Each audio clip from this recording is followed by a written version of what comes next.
Question है हमारे पास। In figure 11.1 two boys A and B are shown applying force on block. तो A और बी दो बॉयज हैं, वो एक ब्लॉक के ऊपर फोर्स अप्लाई कर रहे हैं। ए इस साइड अप्लाई कर रहा है, बी इस साइड अप्लाई कर रहा है। If the block move toward right, तो राइट की तरफ इस साइड मूव कर रहा है block. Which one of the flowing statement is correct, तो इनमें से कौन सी स्टेटमेंट करेक्ट है। तो स्टेटमेंट है हमारे पास, magnitude of force applied by A is greater than B.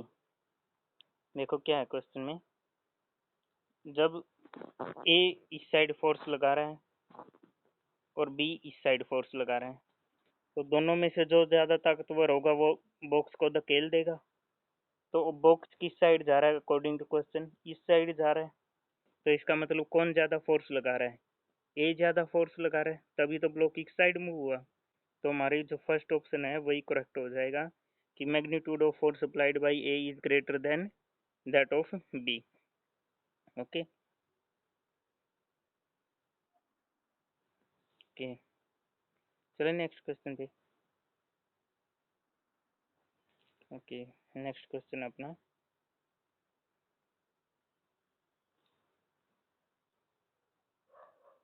Question है खुशबू, सेकंड ये वाला क्वेश्चन। इसमें एक फिगर दे रखी है हमें और क्वेश्चन ये है, in the circuit so in figure 11.2, इस फिगर में सर्किट दे रखा है। When the circuit is completed the hammer strike the gun. तो जब सर्किट कंप्लीट हो जाता है तो क्या होता है, जो हैमर है वो गन के ऊपर स्ट्राइक होता है। Which of the flowing force is responsible for the movement of hammer. तो देखो, जब भी इस सर्किट में इलेक्ट्रिसिटी हम पास करेंगे, सर्किट क्लोज होगा, तो इसमें क्या बनेगा, मैग्नेटिक फील्ड बनेगा। सर्किट में मैग्नेटिक फील्ड बनेगा जो हैमर को क्या करेगा, अपनी तरफ खींच लेगा। तो उससे क्या होगा, हैमर गोन के ऊपर स्ट्राइक करेगा। तो अब देखते हैं ऑप्शन। फर्स्ट है ग्रेविटेशनल फोर्स, नहीं ग्रेविटेशनल नहीं होगा। सेकंड मैग्नेटिक फोर्स एलोन, हाँ कौन सा हो गया, मैग्नेटिक फोर्स। उसके बाद बी, हमारा बी ऑप्शन था electrostatic force alone, electrostatic alone नहीं है। Frictional force alone, frictional force भी नहीं है। तो कौन सा हमारा ऑप्शन हो गया, मैग्नेटिक फोर्स एलोन। ओके, अब देखते हैं ये अलग अलग फोर्स कौन से होते हैं। ग्रेविटेशनल फोर्स कौन सा होता है, जब यूनिवर्स में कोई भी दो ऑब्जेक्ट है, कोई भी दो ऑब्जेक्ट है यूनिवर्स में, वो क्या करेंगे, एक दूसरे को अपनी तरफ खींचते हैं। चाहे कोई भी ऑब्जेक्ट कितनी भी दूर हो, सब एक दूसरे को अपनी तरफ खींचते हैं। तो वो फोर्स क्या होगा, ग्रेविटेशनल फोर्स। ओके, जिसकी वजह से जैसे सन सन के अराउंड हमारी अर्थ रिवॉल्व कर रही है, मून रिवॉल्व कर रहा है अर्थ के अराउंड, तो वो सब किसकी वजह से है, ग्रेविटेशनल फोर्स की वजह से। उसके बाद है मैग्नेटिक फोर्स। जैसे दो मैग्नेट हैं, कोई भी मैग्नेट क्या करेंगे, एक दूसरे को अट्रैक्ट करेंगे या फिर रिपेल करेंगे, वो फोर्स कौन सा होगा, मैग्नेटिक फोर्स। और जो हमारी ये बेल है, इसमें भी मैग्नेटिक फोर्स कैसे प्रोड्यूस होगा, जब ये कोयल है ना, कोयल में हम इलेक्ट्रिसिटी पास करेंगे तो इसमें मैग्नेटिक फील्ड जनरेट हो जाता है, जिससे मैग्नेटिक फोर्स बनेगा। उसके बाद है इलेक्ट्रोस्टैटिक फोर्स। इलेक्ट्रोस्टैटिक फोर्स कौन से होते हैं, जैसे हमने क्या किया, हमारे हेयर्स हैं, हेयर में हमने कंघी रब कर ली, कॉम्ब रब कर ली, घिसा ली, या फिर पेन को हमने घिसा लिया। उससे क्या होगा, जो प्लास्टिक का कोई भी पेन है या कंघी है, उसके ऊपर चार्ज क्रिएट हो जाएगा, उसके ऊपर चार्ज क्रिएट हो जाएगा। तो वो क्या करेगा, अगर कोई भी बॉडी है उसको अपनी तरफ अट्रैक्ट करना शुरू कर देगा। जैसे उसके पास हम पेपर के छोटे छोटे पीस लेके आते हैं, तो वो पेपर को अपनी तरफ खींचता है। तो ये वाला फोर्स होता है इलेक्ट्रोस्टैटिक फोर्स। उसके बाद है फ्रिक्शनल फोर्स। फ्रिक्शनल फोर्स कौन से होते हैं, जैसे कोई भी दो चीजें हैं, कोई भी दो ऑब्जेक्ट हैं, वो एक दूसरे के ऊपर रब हो रहे हैं, एक दूसरे के ऊपर घिस रहे हैं, तो वो कौन सा फोर्स होगा, frictional force. Okay okay, third question करते हैं। During dry weather, while combing hair, sometimes we express hair flying apart. The force responsible for this is, तो देखो जब भी हम ड्राई सीजन में कंघी करते हैं तो हम देखते हैं कि कुछ हेयर्स हैं वो थोड़े थोड़े से जो छोटे हेयर हैं बिल्कुल वो उड़ेंगे, थोड़े थोड़े से उड़ना शुरू हो जाएंगे, कंघी के साथ चिपकना शुरू हो जाएंगे, कंघी के साथ चिपक के उड़ना शुरू हो जाएंगे। तो वो किसकी वजह से हो रहा है? जैसे हमने अभी पढ़ा था इलेक्ट्रोस्टैटिक फोर्स में क्या है, जैसे ही हम कंघी अपने हेयर्स पे रब करते हैं तो कंघी के ऊपर क्या होता है, चार्ज आना शुरू हो जाता है, वो चार्ज होना शुरू हो जाती है। तो उसके ऊपर चार्ज आने की वजह से और इसके ऊपर जो हमारे हेयर्स हैं उनके ऊपर अपोजिट चार्ज आता है। जब भी हम किसी भी दो ऑब्जेक्ट को रब करेंगे तो दोनों पे अपोजिट चार्ज आना शुरू हो जाता है। तो अपोजिट चार्ज क्या करते हैं, एक दूसरे को अट्रैक्ट करते हैं। तो उससे क्या होगा, हेयर्स उठना शुरू हो जाते हैं, जैसे कंघी दूर लेके जाएंगे हेयर्स भी साथ में थोड़ा थोड़ा सा ऊपर उठेंगे। ठीक है, तो ये किसकी वजह से होता है? ये इलेक्ट्रोस्टैटिक फोर्स की वजह से। ओके। और फर्स्ट ऑप्शन है ग्रेविटी, हमने पढ़ ही लिया, अर्थ अपनी तरफ खींचती है किसी भी चीज को, friction force and magnetic force ही हमने पढ़ लिया। Okay. Yes. Magnetic, magnitude, magnitude क्या होता है? किसी भी फोर्स की अमाउंट होती है मैग्नीट्यूड, कोई अलग से फोर्स नहीं होता। जैसे ये धक्का लगा रहे हैं ए और बी, एक दूसरे को पुश कर रहे हैं, तो ये कितना न्यूटन फोर्स लगा रहे हैं? जैसे मान लो ये 5 न्यूटन फोर्स लगा रहे हैं, ये 2 न्यूटन फोर्स लगा रहे हैं। तो ये 5 और 2 क्या है, इनका मैग्नीट्यूड है, फोर्स की क्वांटिटी है। ओके। हाँ। हाँ, एक मस्कुलर फोर्स होता है। जैसे कोई भी लिविंग थिंग है, कोई भी इंसान, घोड़ा, जो भी है, वो अपनी मसल्स के साथ फोर्स लगा रहा है। जैसे ये है अपनी आर्म्स के साथ इसको धक्का दे रहे हैं, अपनी लेग्स का फोर्स लगा रहे हैं, तो ये होता है मस्कुलर फोर्स। मसल्स की वजह से जो फोर्स लगेगा, जो मसल से लगा रहे हैं, और मसल्स होती है लिविंग थिंग में। जैसे घोड़ा गाड़ी को खींच रहा है, कोई आदमी किसी चीज को धक्का दे रहा है, हम बाल्टी उठा रहे हैं, ये सब होते हैं मस्कुलर फोर्स। ओके, चलिए नेक्स्ट क्वेश्चन पे। ओके, नेक्स्ट क्वेश्चन क्या है? फोर्थ क्वेश्चन, फिगर 11.3, ये हमारा 11.3 फिगर है। So a container filled with water, इसमें वाटर फील्ड है। Which of the flowing statement is correct about pressure of water? तो कौन सी इसमें वाटर है, वाटर में 3 पॉइंट है, ए बी एंड सी, तो हम देखते हैं कौन सी स्टेटमेंट सही है। स्टेटमेंट क्या है? First, pressure at A, pressure at A, pressure at B, B point के ऊपर, and pressure at C, C point के ऊपर। तो किस में क्या लगा रहा है, ए पॉइंट के ऊपर, बी के ऊपर और सी के ऊपर फोर्स क्या हो रहा है, डिक्रीज हो रहा है। फर्स्ट ऑप्शन में ये बता रखा है। लेकिन वाटर में क्या होता है, जैसे हमने किसी भी कंटेनर में वाटर फिल कर लिया, उसमें देखो जितना नीचे जाते जाओगे उतने ही वाटर का फोर्स बढ़ता रह जाएगा। जो फ्लूइड की, जो फ्लूइड फोर्स लगाएगा वो बढ़ता जाएगा जितना नीचे जाओगे। ओके। तो देखो इनमें पॉइंट ए से ऊपर है, उससे नीचे बी है, उससे नीचे सी है, तो सबसे ज्यादा फोर्स सी में होगा, फिर बी में होगा, और फिर ए में होगा। तो ये कौन से ऑप्शन में है? बी ऑप्शन हमारा A equal to B equal to C, ये भी रॉन्ग है। सी ऑप्शन हमारा ए सबसे कम ए में, फिर बी में, और सब, तो बी में सबसे ज्यादा दिखा रखा है सी ऑप्शन में, ये भी गलत है। तो डी ऑप्शन में क्या है, pressure at A great less than B और बी लेस देन सी, तो जो डी वाला ऑप्शन है ये हमारा करेक्ट मैच हो रहा है। ओके। देखो इसका एक छोटा सा एग्जांपल है। जैसे हमारा घर है, उसमें फर्स्ट फ्लोर पे वाटर टैंक रखा हुआ है, मान लो सेकंड फ्लोर पे रखा हुआ है। तो एक टेप जो हमारी, एक टूटी है हमारी फर्स्ट फ्लोर पे है, और एक टूटी फिर नीचे ग्राउंड फ्लोर पे है। इसको हम खोलेंगे तो जो पानी का प्रेशर होगा वो कम होगा, इसको हम खोलेंगे तो पानी का प्रेशर ज़्यादा होगा। वो क्यों? वाटर की हाइट जितनी ज़्यादा होगी ना ओरिजिन से, उतना ही ज़्यादा वो प्रेशर अप्लाई करता रहेगा। देखो इसमें भी वाटर जितना हाई होता रह जाएगा उतना ही प्रेशर ज़्यादा होता जाएगा। ठीक है, ओके, नेक्स्ट क्वेश्चन भी चले।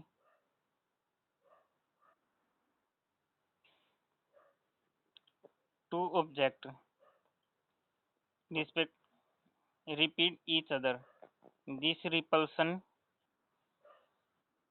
repel repel है repel each other, this repulsion could be due to।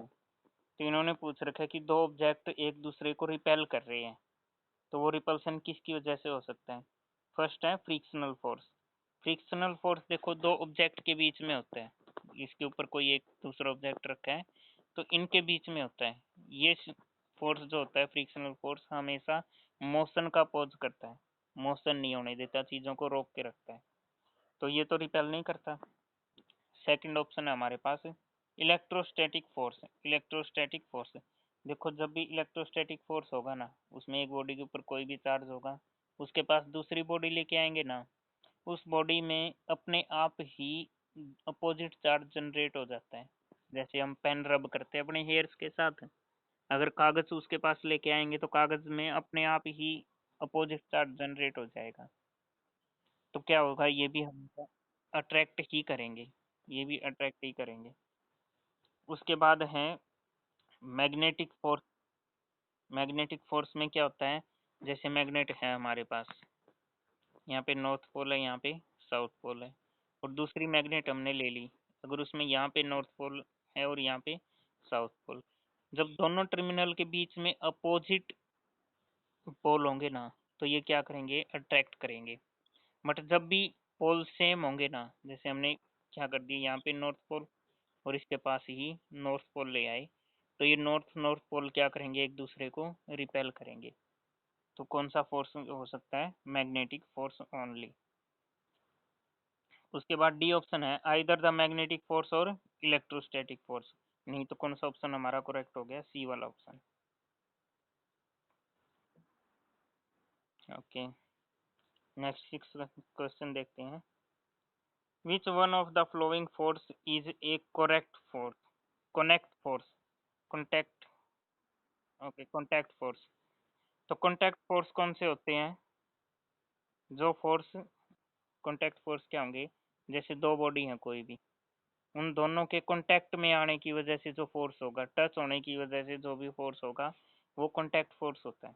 जैसे हम फोर्स की बात करते हैं, जैसे मैग्नेटिक फोर्स है, मैग्नेटिक फोर्स में क्या होगा, एक मैग्नेट यहाँ पे, एक मैग्नेट यहाँ पे है, तो दोनों मैग्नेट क्या करेंगी, दूर से भी अट्रैक्ट करना शुरू कर देती हैं, तो ये नॉन कॉन्टैक्ट फोर्स है। जैसे ग्रेविटेशन है, ग्रेविटेशनल फोर्स में क्या, एक ऑब्जेक्ट यहाँ पे है, सन यहाँ पे है और अर्थ यहाँ पे है, तो ये तब भी एक दूसरे को अट्रैक्ट कर रहे हैं, तो ये भी नॉन कॉन्टैक्ट फोर्स। उसके बाद इलेक्ट्रोस्टैटिक फोर्स है। इलेक्ट्रोस्टैटिक फोर्स में जैसे हमने हेयर में पेन रब कर लिया और पेपर के पास लेके आए, वो पेपर को टच करने की ज़रूरत नहीं है, पेपर को थोड़ा सा दूर भी रखोगे तो पेपर अपने आप उठ के इसके पास आ जाएगा, तो ये भी नॉन कॉन्टैक्ट फोर्स है। अब देखो कॉन्टैक्ट फोर्स कौन सा होता है, जैसे एक कोई ऑब्जेक्ट है, उसके ऊपर दूसरी ऑब्जेक्ट रखा है, तो इनके बीच में कौन सा होगा, फ्रिक्शनल फोर्स, इनके बीच में होगा फ्रिक्शनल फोर्स। तो फ्रिक्शनल फोर्स ऑलवेज कब एक्ट होता है, जब दो बॉडी आपस में कांटेक्ट में होगी, दो बॉडी आपस में मिली हुई होंगी। ओके, तो frictional force always contact force होता है। ओके, देखो ग्रेविटेशनल और ग्रेविटी में क्या डिफरेंस है खुशबू, जैसे सन है, ये अर्थ को अपनी तरफ खींच रहा है, या फिर अर्थ है वो मून को अपनी तरफ खींच रही है, तो ये सब कौन से होंगे, ये सब होंगे ग्रेविटेशनल फोर्स। जो यूनिवर्सल है, पूरे यूनिवर्स में हर एक ऑब्जेक्ट दूसरे को अपनी तरफ खींचता है, वो होते हैं ग्रेविटेशनल फोर्स। बट जो ग्रेविटी है वो स्पेसिफिक टर्म अर्थ के लिए यूज की है, स्पेसिफिक अर्थ की, या फिर स्पेसिफिक कोई भी प्लानेट है, एक ऑब्जेक्ट की स्पेसिफिक, उसके लिए हम यूज करते हैं ग्रेविटी, कि अर्थ अपनी तरफ कितना खींच रही है, अर्थ किसी ऑब्जेक्ट को अपनी तरफ कितना खींच रही है, वो होती है अर्थ की ग्रेविटी। मून अपनी तरफ किसी ऑब्जेक्ट को कितना खींच रहे हो, उसको हम बोलते हैं मून की ग्रेविटी, वो बोलते हैं अर्थ की ग्रेविटी, बट होते सेम है दोनों। ओके,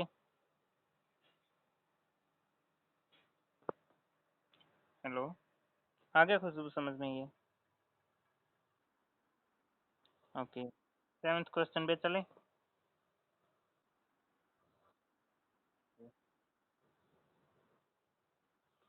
सेवन्थ क्वेश्चन है हमारा, वही सेम, एक वाटर टैंक दे रखा है। Water tank has 4 tapes fixed at point. देखो वाटर टैंक में 4 टेप्स हैं, एक ए के ऊपर लगी है, एक बी के ऊपर, सी और डी, 4 पॉइंट के ऊपर लगी हुई है।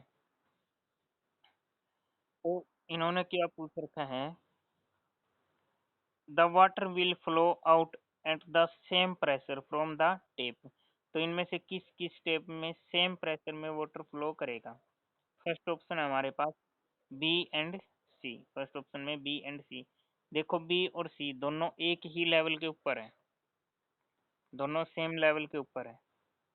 तो जब भी सेम लेवल के ऊपर होंगी तो क्या होगा, इनकी जो डेप्थ है, जो हाइट है, वो सेम होगी। तो फ्लूइड हमेशा सेम हाइट पे इक्वल प्रेशर लगाता है, तो इक्वल प्रेशर लगाएगा तो जो वाटर का फ्लो होगा बी और सी दोनों के ऊपर सेम होगा।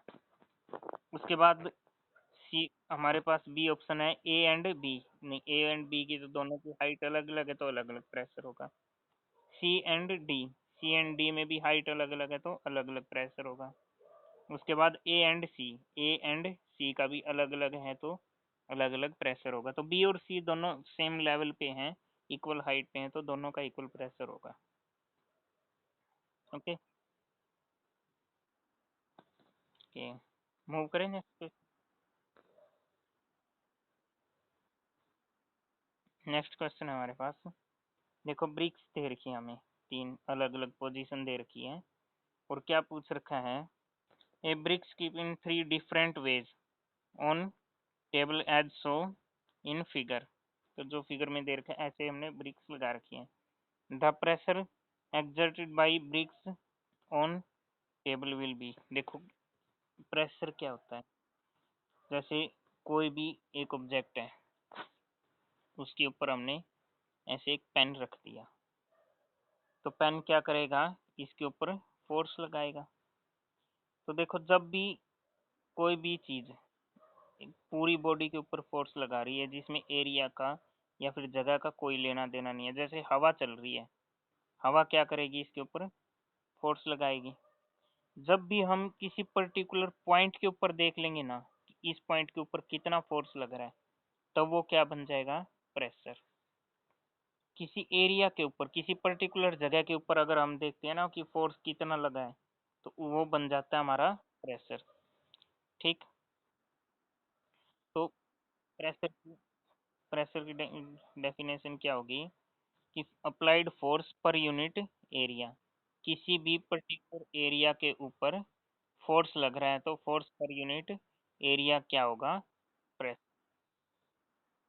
ओके, तो अब प्रेशर देखो डायरेक्टली प्रोपोर्शनल टू फोर्स है, जैसे जैसे अगर फोर्स बढ़ेगा तो प्रेशर बढ़ेगा। और देखो एरिया के इनवर्स है, अगर जितना ज़्यादा एरिया बढ़ेगा उतना ही प्रेशर कम होता रहेगा। इसका कैसे, एक एग्जांपल देखते हैं। जैसे हमारे पास एक टेबल है, उसके ऊपर हमने क्या किया, कुछ भी, मान लो हमने चाकू रख दिया यहाँ पे, चाकू को रखा, जो नीचे वाला पोर्शन है वो हैंडल वाली साइड है, जो हैंडल होता है जहाँ से चाकू को पकड़ते हैं वो वाली साइड है। तो देखो ज्यादा एरिया के ऊपर ये इस टेबल के ऊपर रखी हुई है वो चाकू, जैसे ये हमारी नाइफ है ऐसे, और ये वाला जो पोर्शन है वो हैंडल वाला है ऐसे। ऐसे इसको यहाँ से अब नीचे दबाएंगे, नीचे की तरफ फोर्स लगाएंगे, तो क्या ये चाकू कभी भी टेबल में चुभ सकती है?